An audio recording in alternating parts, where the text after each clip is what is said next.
Yeah, that's the one. I tell you, it took a bit of getting it to work, but got there in the end.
G'day, Dave. How's the weather over there in good old UK?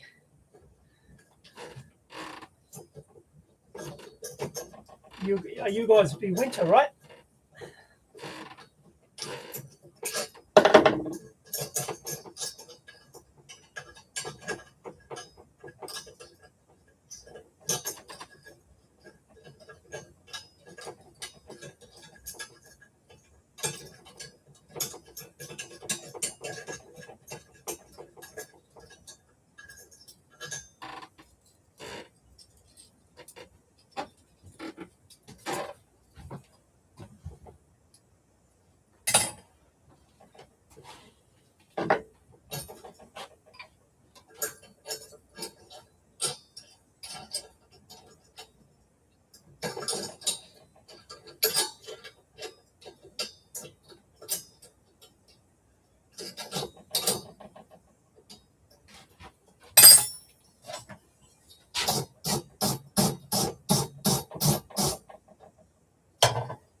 It's summer here, but it's been a very wet one, and it's been some pretty cold days too.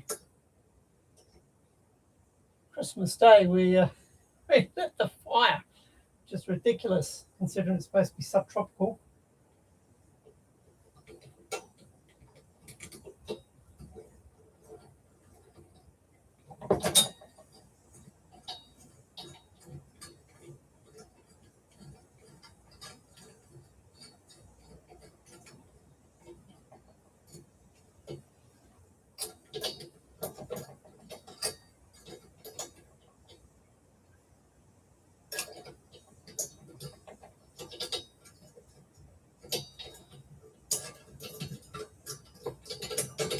Come off.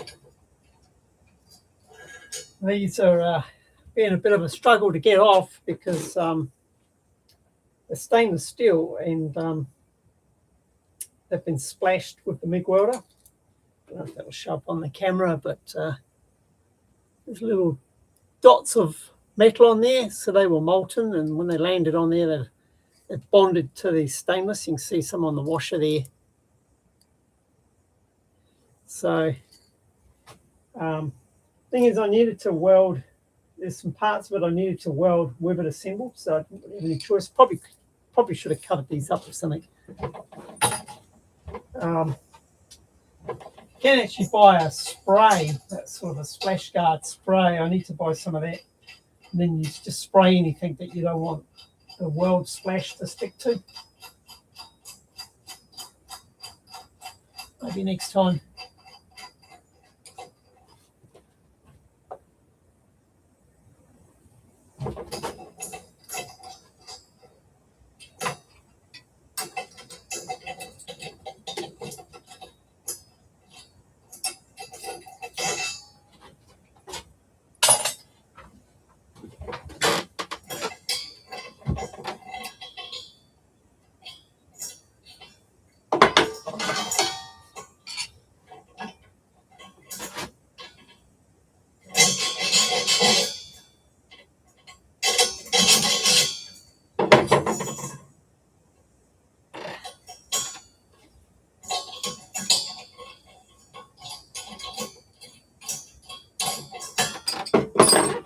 I'm paying the price now.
your ear protection on, guys.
Yeah, so I'm using, in answer to your question, David, I'm using a webcam that I bought many, many years ago. And I think it's probably, I'll review the footage myself. This is part of why I'm doing this, just sort of experimenting basically with cameras. But yeah, it's a webcam, a Microsoft webcam. It's called a HD 300, I think, or 3000. There's no adjustment I can see for adjusting the focus or brightness. It's all supposed to be automatic. But looking on my monitor, yeah, you're right. It's a little bit blurry. What I might do is I'll persevere with it for a little bit, and then I might try the laptop's built-in camera to compare that, and then try my phone. I've already got the. I don't think I can. I probably can stream from the 360, but I should actually have that on because I'm supposed to be filming this for from a video, and I forgot all about it. Yeah, so this is just an experiment, really. All this, try and find something that works. Hopefully, I don't have to buy another camera.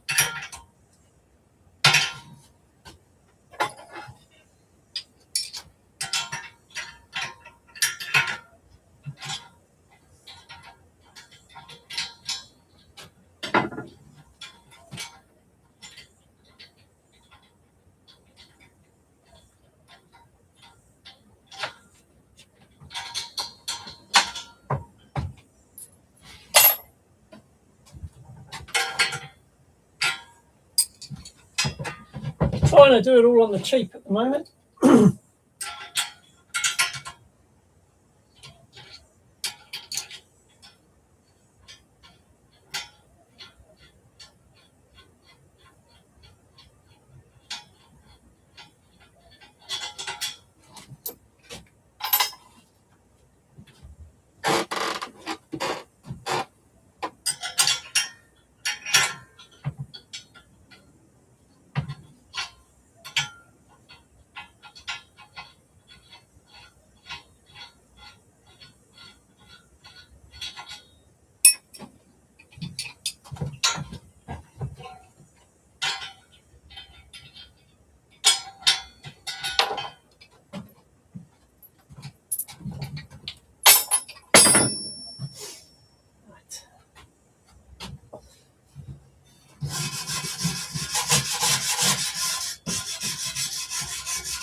scored this base, this cast iron base from a demolition yard. There's a local yard that they demolish houses and buildings, and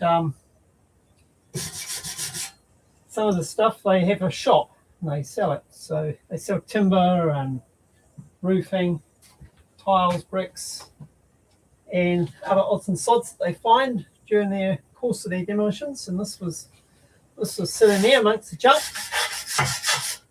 So it's pretty heavy. Cost me $20. Perfect for what I want.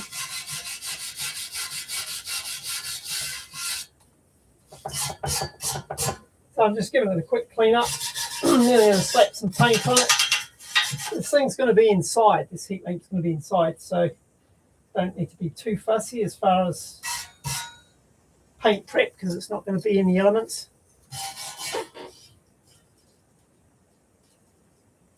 G'day Ralph, mate. Hey, nice to have you on board, buddy. So what, it'll be about 8 o'clock where you are, I guess. 8 o'clock, 7 o'clock, 8 o'clock, 20 past.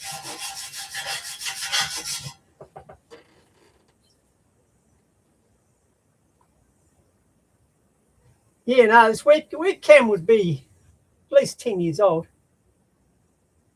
So I don't know, mate, you tell me.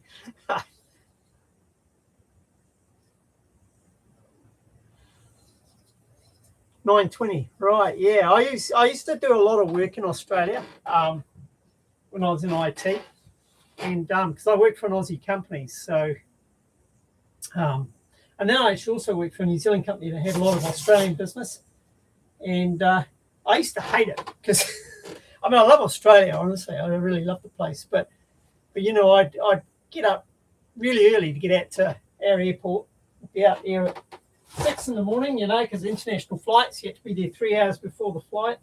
So I'd be out there at 5 or 6 in the morning. 3-hour flight, you get to Aussie and it's like 8 o'clock and you're all set for a day's work. Because by then you've been up 6 hours, you're absolutely exhausted. And then you got to try and concentrate. So yeah, I go over there generally for a week at a time. So that Monday was always a bit tough. I remember one time I went to Sydney. I was actually doing some work. I don't know if the clothing chain's still going. It was called Q. Did sort of like fairly high-end women's clothing. We were putting in an IT system there. And, you know, I did the usual thing. You know, we got out at Auckland Airport at 5 o'clock in the morning, waiting around for 3 hours, flight to Aussie, arrived about 8 o'clock in the morning, and head straight out to the shops and started doing this install. Had all sorts of problems. I was on site till about 11 o'clock at night trying to get this thing to work. And then I was so tired by the time I left the shop that, you know, I had to walk to my, I think about it, none of those buggers offered to give me a ride to my hotel, and I don't know my way around Sydney that well.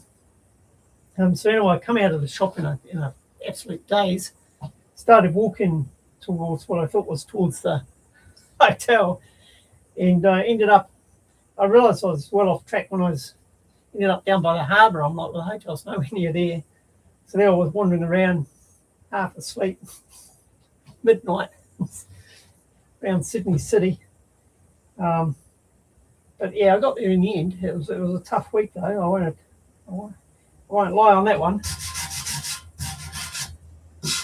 So where's the Aussies? And they'd come over sometimes to help me with projects.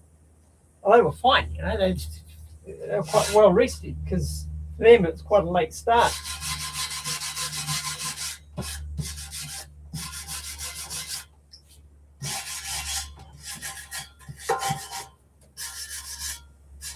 A lot of fun in Aussie Day. My colleagues over there took me to a Aussie Rules football match. It was at the MCU, the Melbourne Cricket Grounds, I think it is, or MCG maybe it's called. It's a really big, massive grounds in Melbourne anyway. And I remember the Sydney Swans were playing, and all my colleagues were from Sydney. So I think, oh, look at this, it's right here. this is going to generate hate or not. Sydney Swans. Still got my Sydney Swans hat that I got from the stadium as a souvenir. I didn't really understand what was going on.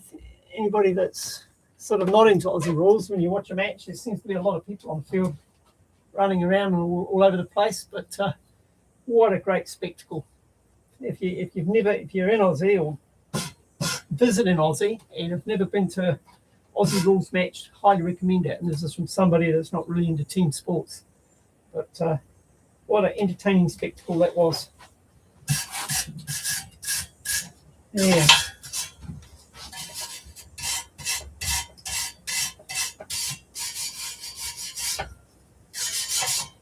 I remember I was doing some work for some Ford dealerships in Sydney, and it was out in the suburbs somewhere. I can't remember where now, but it was well out in the suburbs. And it's quite a low sort of, I suppose, socioeconomic area. And the motel was, it was rough. And I remember checking in and getting to bed and look up on the ceiling, and there was a bug. I think it was a cockroach. I can't remember now, but it was big. It was like this. It was like a rat was hanging on the ceiling, but it was a bug. And I didn't get a lot of sleep that night.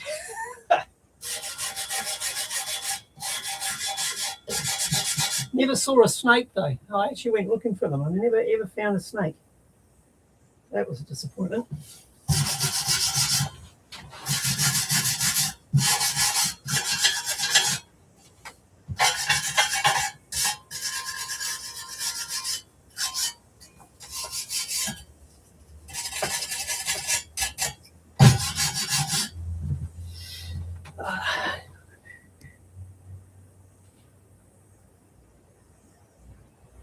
Yeah, the G, MCG, that's it.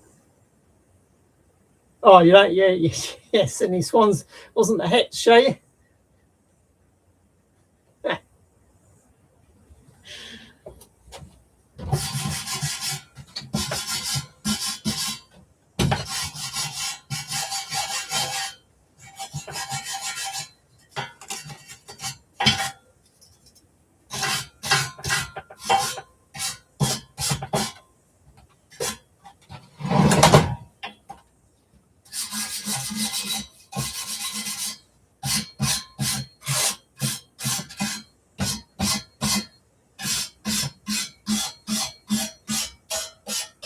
Hey, Ralph, we must be about due for a video from you, mate. No pressure, but you know.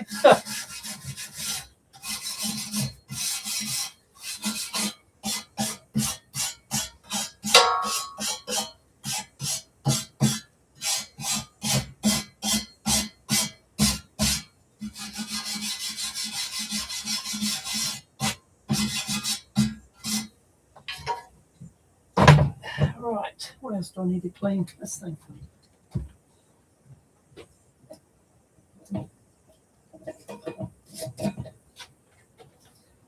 I suppose I should try and stay on camera.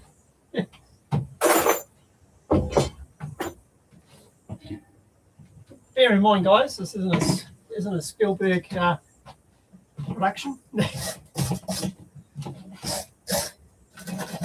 Some idiot in his workshop.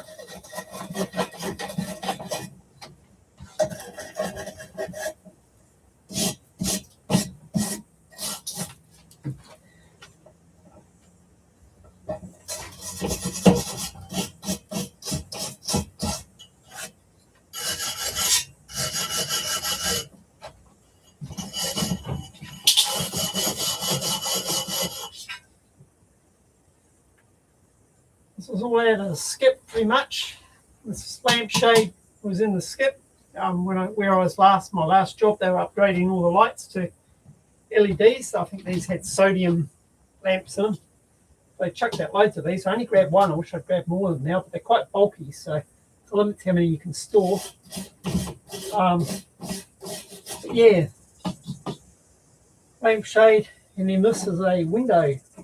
What's left of a window? What do you call it? A sash clamp or something? I don't know. It's for opening and closing windows. Really, really old. I modified that. The height adjustment. Bit of deck tread that came out of the rubbish. The threaded rod I did actually buy, and the nuts. They were actually purchased for another project and were left over. So it's sort of, I guess, you can almost say they're free.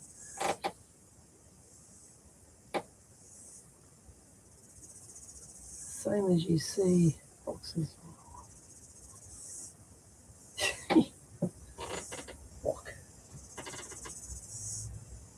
Oh, good news, Ralph. What's it, mate?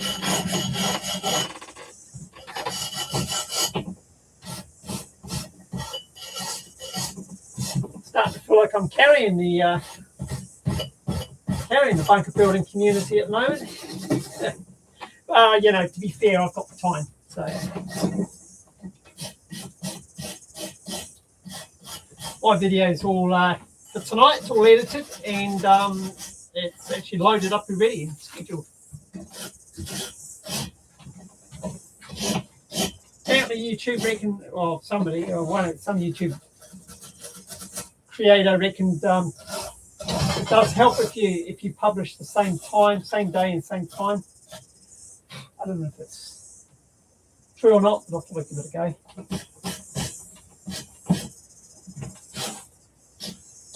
Kind of works for me because it gives me a deadline to work to.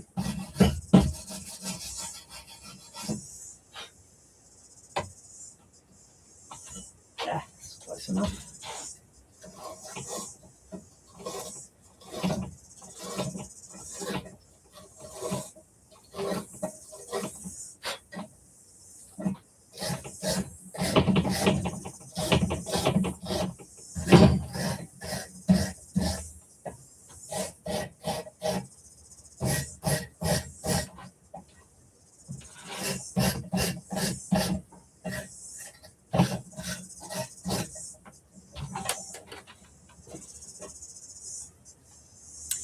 Oh, up to 9 concurrent viewers. That's as high as it's ever been.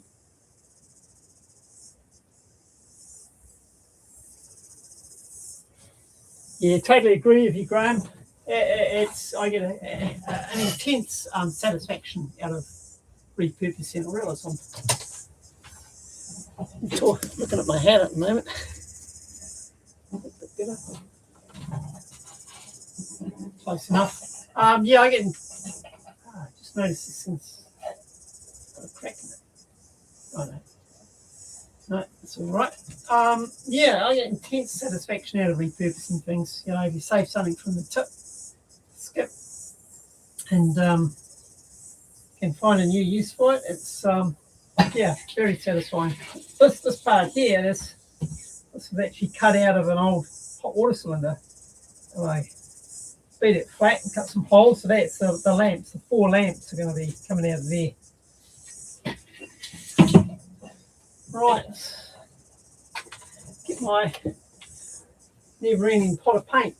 I've had this pot. This is anti-rust paint, and I've had this pot for probably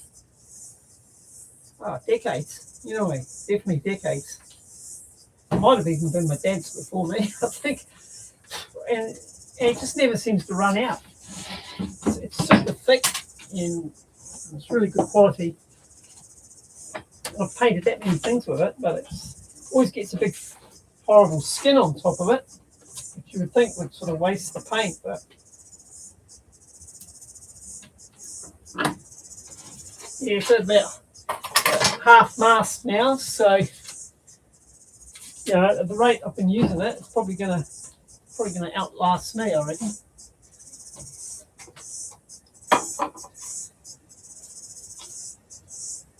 Although I do have quite a bit of painting down in the bunker to do, so I do actually want to do quite a bit of the steel down there. I used to pull the skin out and throw it away, but now I just peel it back and halfway, and then just work from there. And then when I finish, I stick the skin back down, just sort of sealing the paint, stop it drying out.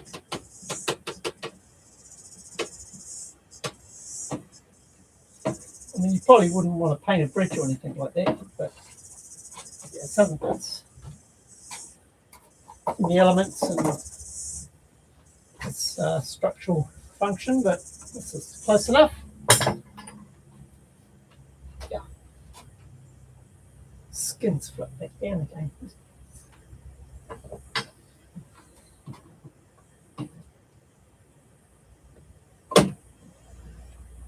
Back. Oh, poke the hole in it.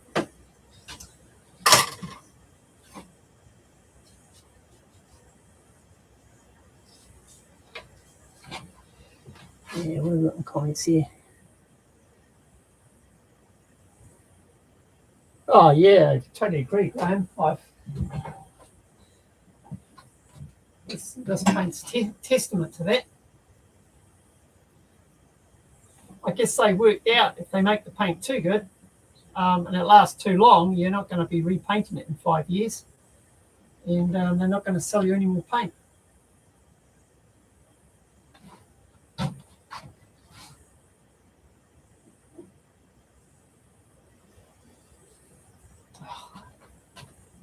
The skins are pain in the neck now. There we go.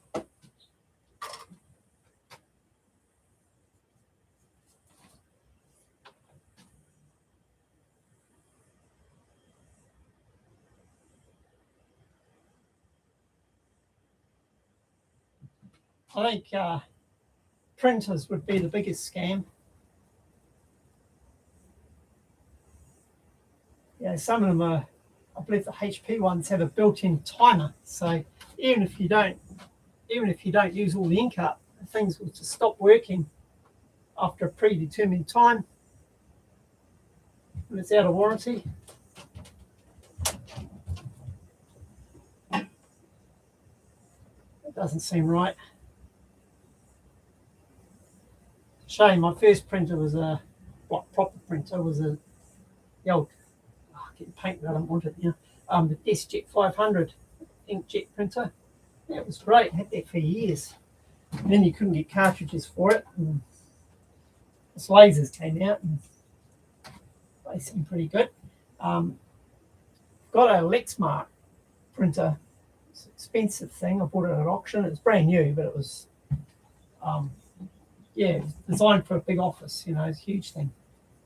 And you can't get cartridges for that anymore. I actually thought I found one online, and it was $300 for ink cartridge, Tony cartridge. So anyway, I bought a container of toner powder from China, and cost a few bucks. And I drilled a hole in this thing and got a funnel. Paint there even. I'm getting paint everywhere. I'm not concentrating, guys. This is not good. Drilled a hole in it and filled it up myself. And I'll admit it's not perfect. The print's not like super dark, but for most stuff at home, that you're doing where you just want to archive something or whatever, it's fine. It's not like I'm submitting university bloody theses or anything like that.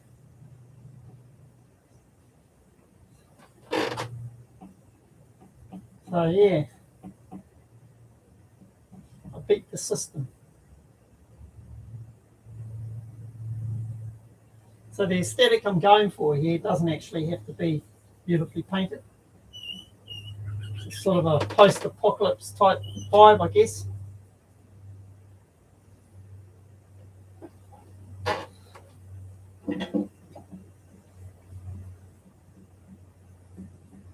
It's my excuse and I'm sticking to it.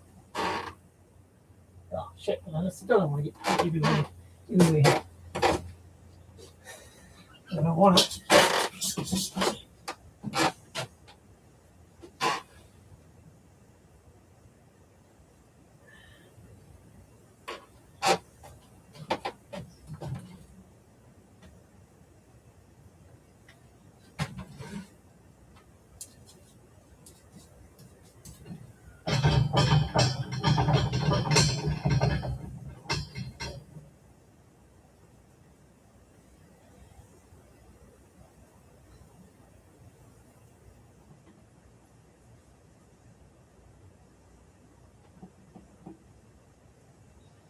This is particularly rough, even by my standards.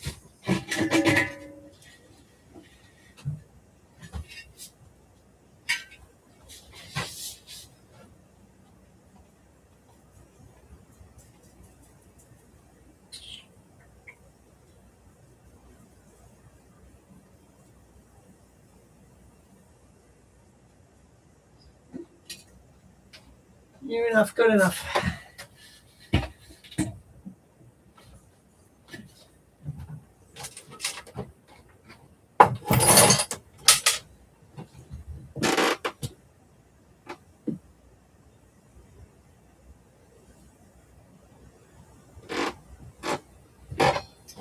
I did actually. I also refilled a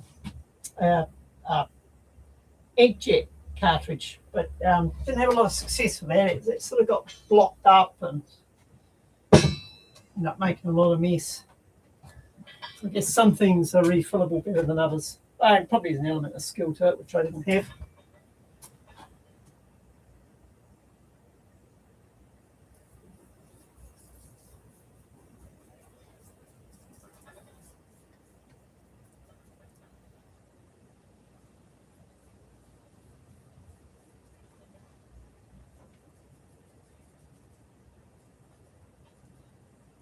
Reminding myself not to whistle.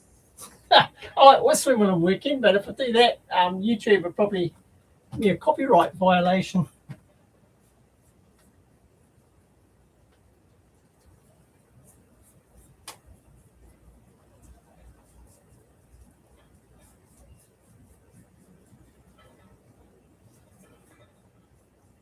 Although there's some music playing when I'm working, but again, I have to be wary of the old copyright.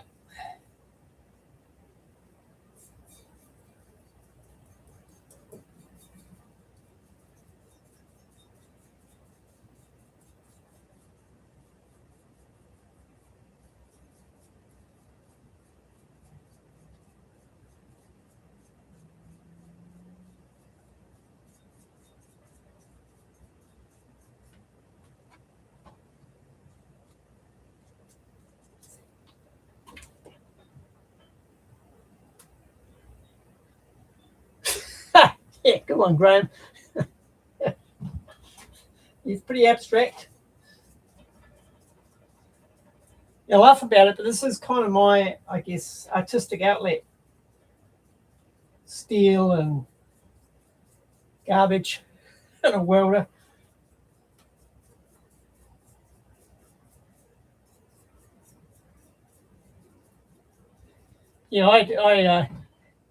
I had the old dot matrix too, actually, Ralph, and it's just a black and white one. And I remember I went into the computer store and they just come out with a color one. It had did black and 3 different colors. Because this thing was, at the time it was amazing. It's this printer you could have at home that printed in color. And so I was talking to the guy in the shop, and I says, "Oh, can you, give me a demo?" And so I picked out a picture, and it started printing. And he says, "Oh, yeah, it's going to take about 3 hours," because it was really slow. So I never actually saw the picture finished, and I didn't buy one because it didn't really seem, it's hugely expensive, and waiting 3 hours for a very washed out looking image didn't really seem worth it.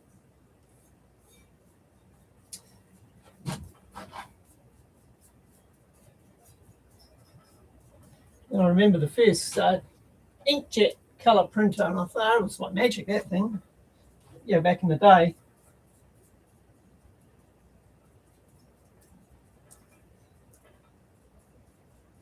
Get special glossy paper, and you could print photos, and that again, being able to do that at home at that time felt like we'd really sort of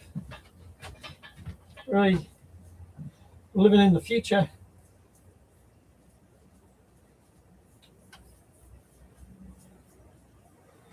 I remember seeing the first at a company I worked for. It was a magazine company, and they were an early adopter for technology like that, and they got a color laser printer, And at the time, yeah, it was kept very secure because there was a concern that people would use it to print money and, counterfeits.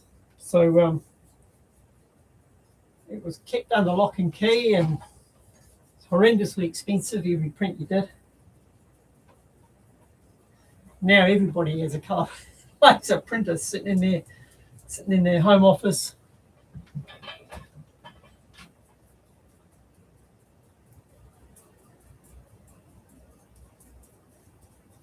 The early stuff, I believe, had software in it to detect if you were trying to, because it was a photocopier / printer, and it had software in it to detect if you were trying to print, if you're trying to print out money or, a copy of. But certainly the home ones don't have that.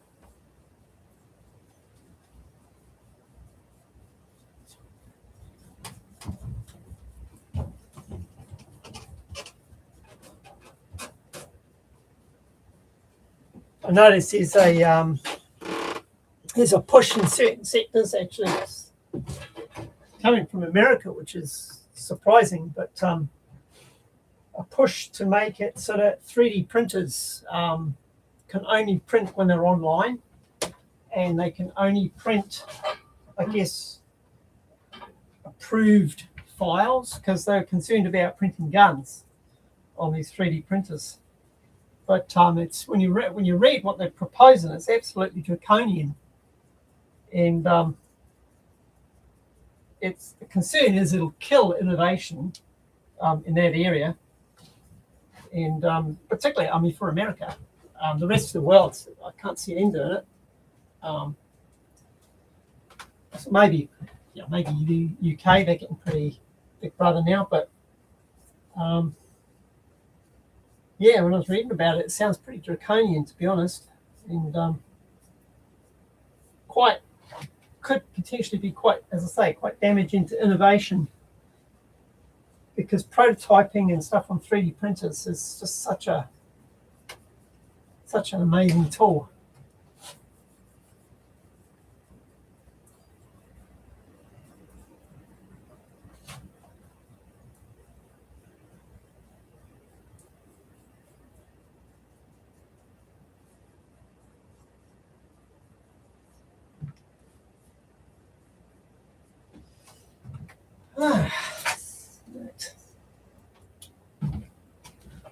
Crank that.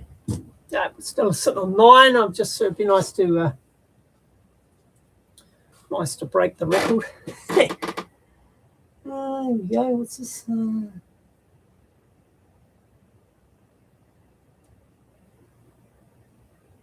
Yeah, I'm the same, Graham. I don't like a lot of music with videos. Sometimes I'll put, if I've done some like stop motion or time lapse, I'll put a little bit of music to it because there's no background noise to those. It's just totally silent. But otherwise, I've sort of learned to keep the music to a minimum. It seems a lot of people aren't that keen on it.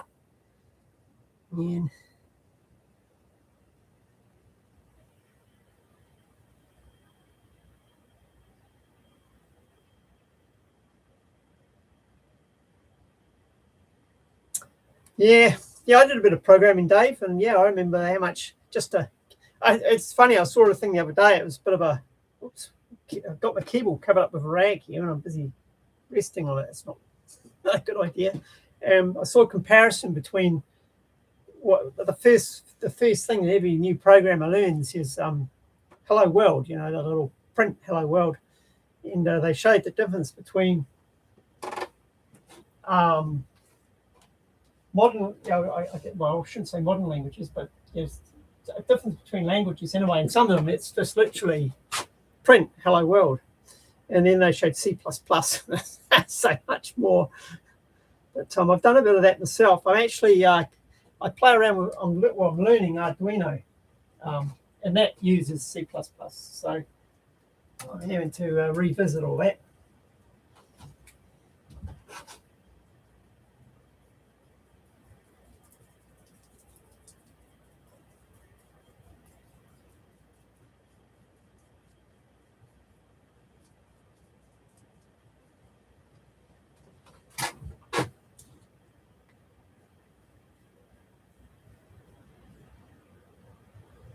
Cars and traffic lights, yeah, mate.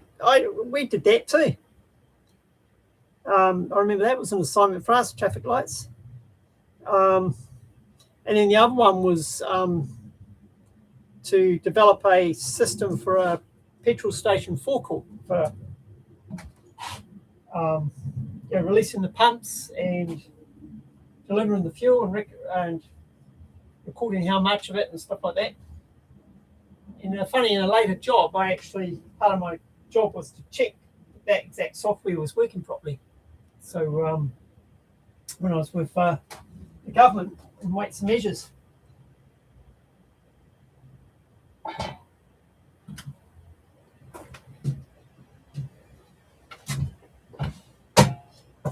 Right.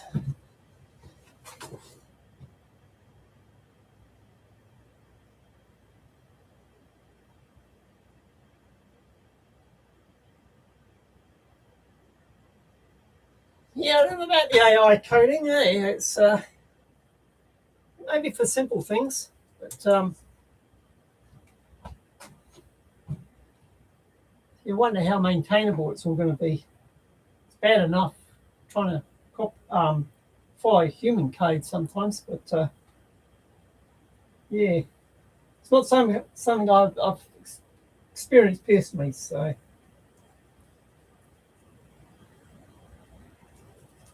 definitely the way we're going though with the AI. I dabbled with it a little bit. I actually did a couple of thumbnails, and they were for my videos, and they were wildly unpopular, so I stopped.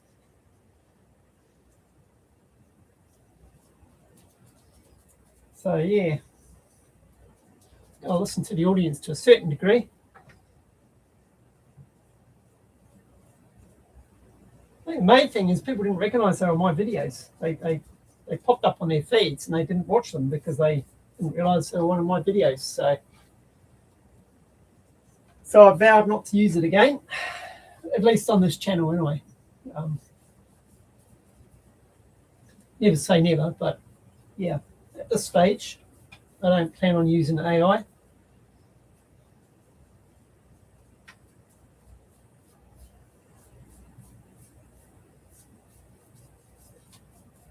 Yeah, I'm going backwards. I've just got a stylus for an old phonogram and got a couple of LPs and going back to analog. Digital things at com.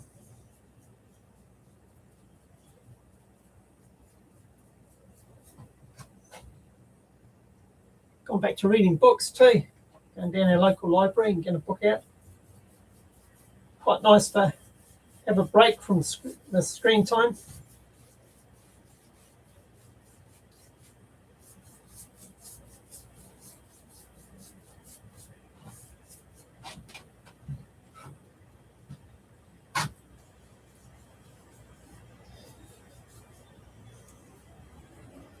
This video is as slow as watching paint dry, isn't it?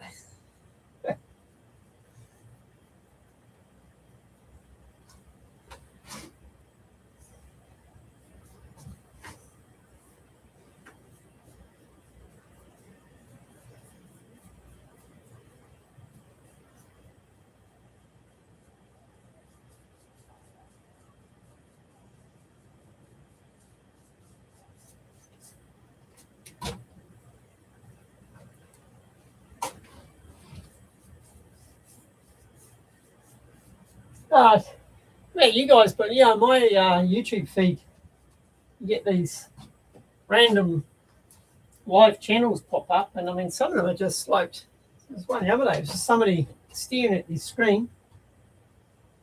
You couldn't see what they were doing. I think they were playing a game. And so basically, it's somebody's face looking at a screen. They weren't really saying anything. They had hundreds of people watching them. I just couldn't understand it.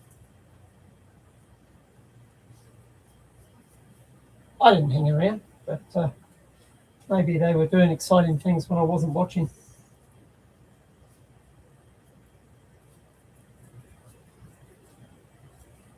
This is a fiddly thing to paint.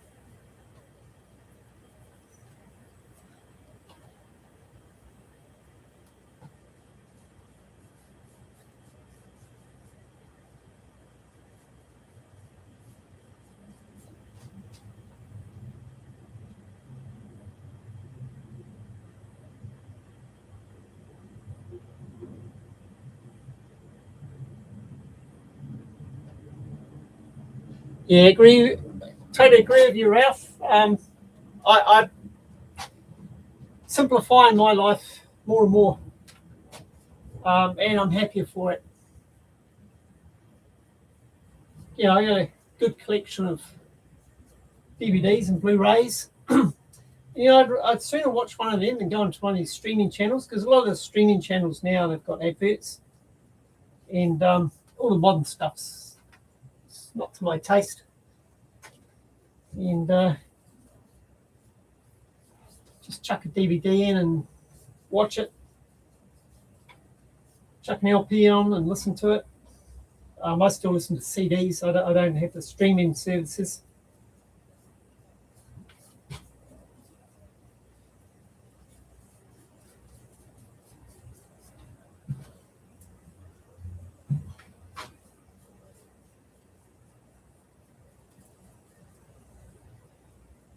I just wish you could buy things now that were a bit simpler.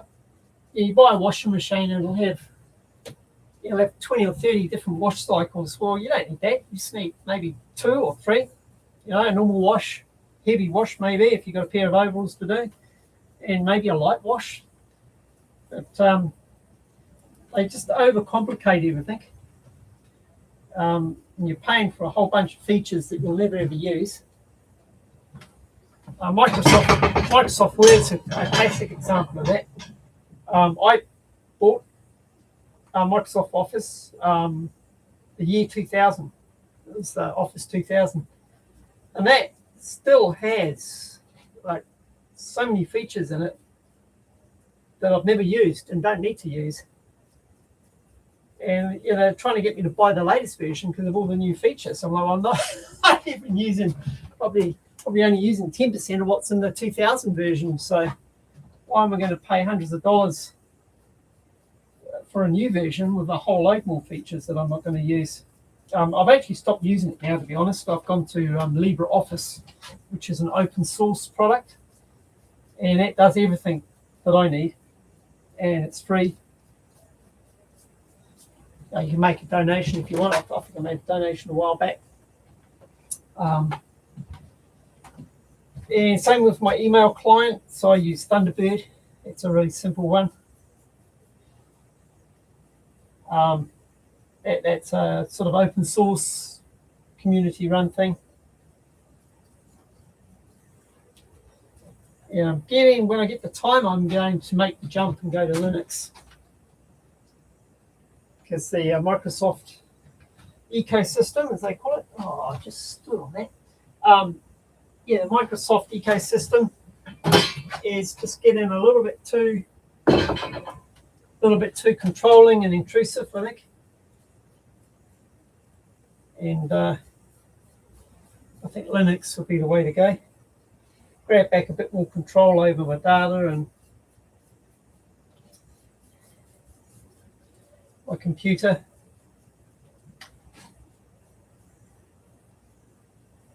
The thing is, you won't have to keep upgrading the damn thing too.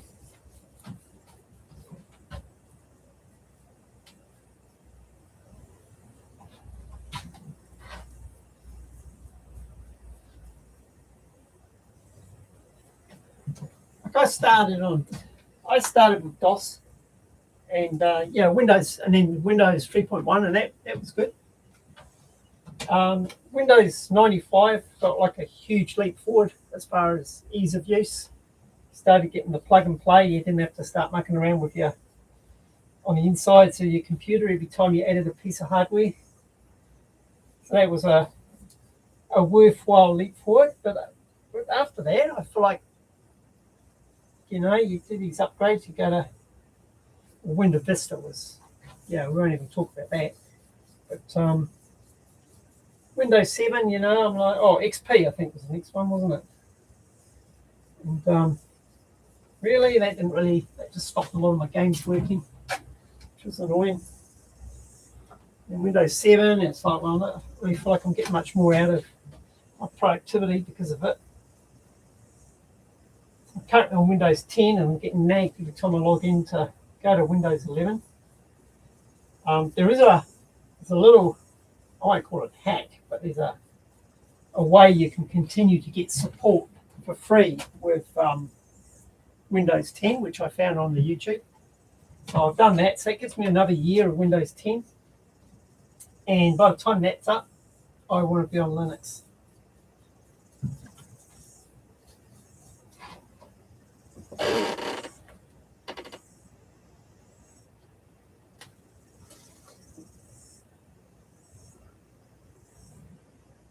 Oh, Ralph, you follow Joe Rogan. Yeah, I don't. That Joe Rogan, I don't know. I mean, yeah, it's strange how he's become. Yeah, people. Oh, Joe Rogan says this and Joe Rogan says that. It's like, the guy's a fighter. He's not some intellect. I don't know. I watched a couple of his videos and it didn't rock my boat. But yeah. Yeah, I remember like CDs. When CDs came out, I just thought that was just amazing. I've still got, I stand by the fact that CDs are good, because my very first CD that I purchased, which was probably about a year after they became available, it was horrendously expensive, was Vivaldi's Four Seasons. And I still put that on today, and it sounds as crystal clear and beautiful and faultless as it did the day I bought it. So I believe CDs were a great technology. And then when VHS came out and you could watch movies at home, that was like, wow, we've really hit the future now. That was like a childhood dream, that you could just pick a movie and watch it at home. But yeah, VHS obviously had its problems. And when DVDs came out, that was, yeah, that was great. That was the end of me going to the cinemas, basically.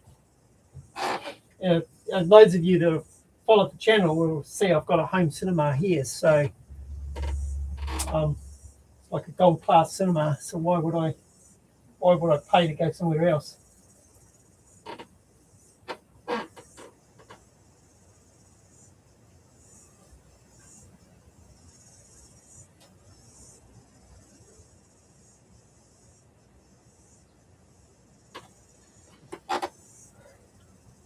Oh, you're all over the Linux. What flavor of Linux are you using, Ralph? I've been thinking of Ubuntu. That's what my daughter's recommended. She's a software engineer, so she sort of knows what she's talking about.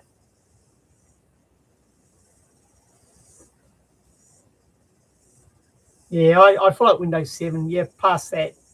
I've actually still got a Windows 7 laptop, which I use in my gym for when I want to. Yeah, I've got like training videos on it, and nothing wrong with it. See, people show their age now, Reaper. Running everything through DOS. Remember, you used to have to do the big fancy command lines to get Doom to work properly and stuff like that. You'd have a separate command line, like a little batch file. That's right. We'd write little batch files, and you'd have a separate one for different for each game, because they all had different requirements. And how they use the computer's resources, what sort of memory they used, and the extended memory or nonsense, and different IRQs, and so you virtually reconfigured your computer every time you wanted to play a different game. So if you learned how to write batch files, that was a huge time saver.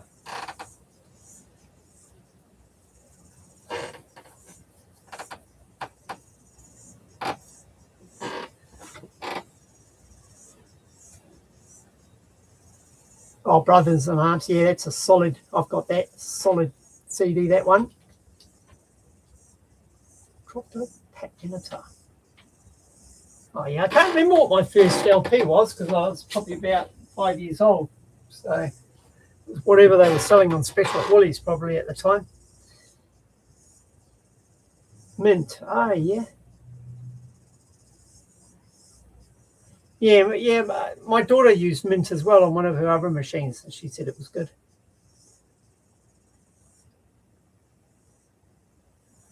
Oh, yeah, David, yeah, the remotes with the cable, yeah. And they had about, I think our one had about 4 buttons on it. It was like on, off, I think volume and channel. And that was about it. God, I still can remember our first colour TV. That was a big day in the household.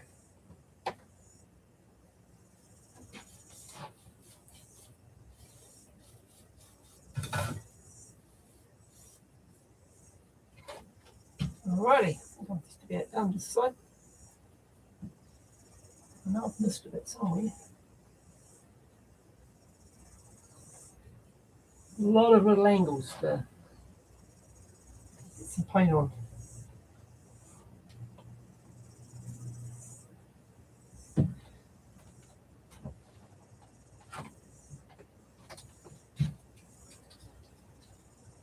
That's near enough, good enough. Alright, that's all the painting done. There's not much more I can do in here till that paint dries, so I'm probably going to call it a day, I think.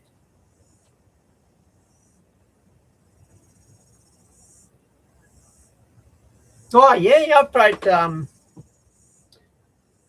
Reaper. I played the side scroller version too. And remember, Captain Keen or something like that? That was another side scroller that was very popular around that era. You remember when Castle Wolfenstein came out? And that was sort of like the first proper 3D. It was the first one I remember anyway that was really playable, and that was groundbreaking at the time.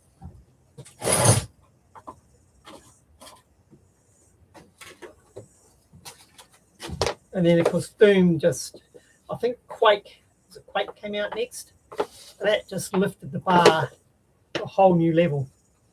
And then of course you had Doom, Duke Nukem 3D. And did any of you guys play Shadow Warrior? That was a fun multiplayer game, that was.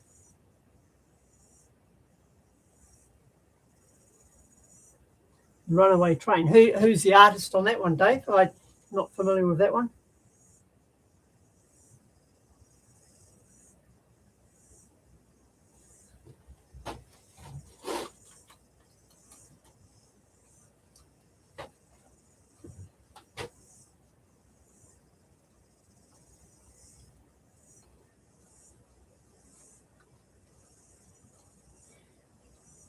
The only computer game I play now is 7 Days to Die, which is a sandbox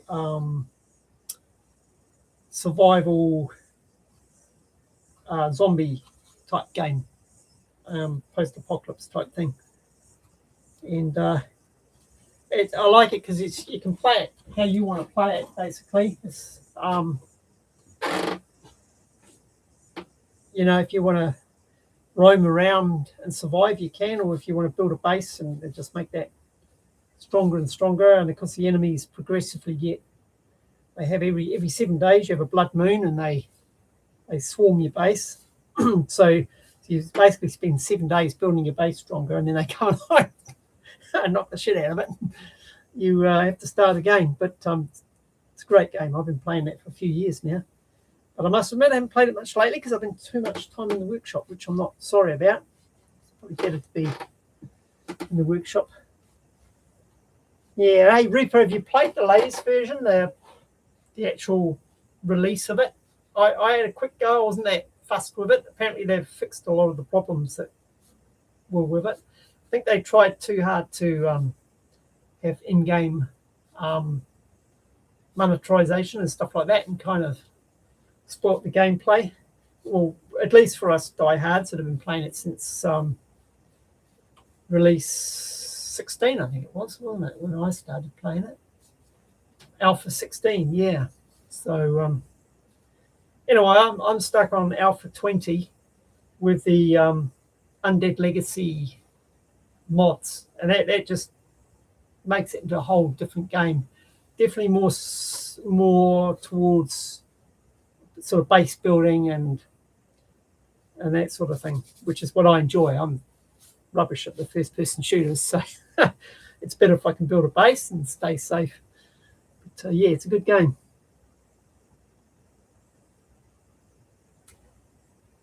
Yeah, I heard that too. Yeah, they put back more of the survival stuff.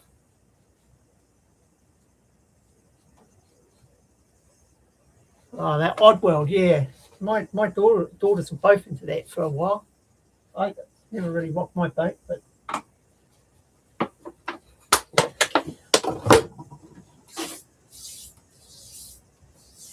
well, guys, so I'm going to call it quits, I think. Go and get some lunch. Lunchtime here.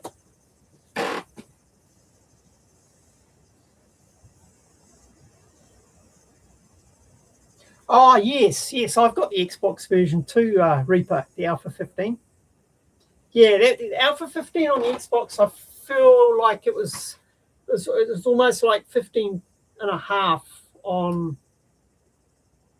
PC. So it was, yeah, I believe the Alpha 15, or, the Xbox version, the first version, was just a little bit, had a few extra bits on top of Alpha 15 on the PC. So it wasn't quite Alpha 16, but yeah, I've still got that. I tried playing it the other day, actually. I fired up the old Xbox, and it's funny because I got a big screen and I actually got a bit motion sickness, so I stopped playing it. I think I'll stick to the laptop. But yeah, I'll pretty much stick to the laptop too now. Because of that, mainly because of the motion sickness thing. Maybe it's an age thing. I don't know. I never used to feel it, but now I guess when you're looking at the big, you're playing a survival game and you got 70 odd inches of screen and you're sort of looking backwards and forwards and stuff's moving around. I'll tell you, the worst thing I ever did was I've got a Quest, the 3D virtual, what do I call them? Virtual reality headset, Quest 2. And I hooked it up to my laptop and played 7 Days to Die in it. And within a couple of minutes, I felt terrible. That did not port particularly well. It looked good, but motion sickness.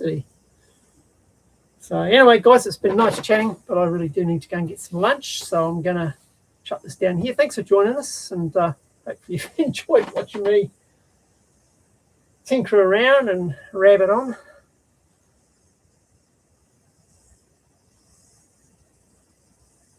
Yeah, and you don't find you get motion sickness from that Reaper on the 65-inch? Yeah, I'll be probably doing some more digging. Oh, actually, I won't be digging. I'll be doing some rebar, but I'll be working on the bunker on Tuesdays. The plan. I've got something on Monday, but Tuesday I'll be back down there. But anyway, I've got a video coming out at 6 o'clock my time. So today, with the latest update. Yeah, cheers, Reaper, mate. Yeah, thanks, and thank you to everybody that's tuned in and been watching me, and been at it over an hour. Yeah, anyway, we'll catch you guys later. Have a great day, or night, or evening, or morning, or wherever you are, and we'll catch you on the next one. Take care.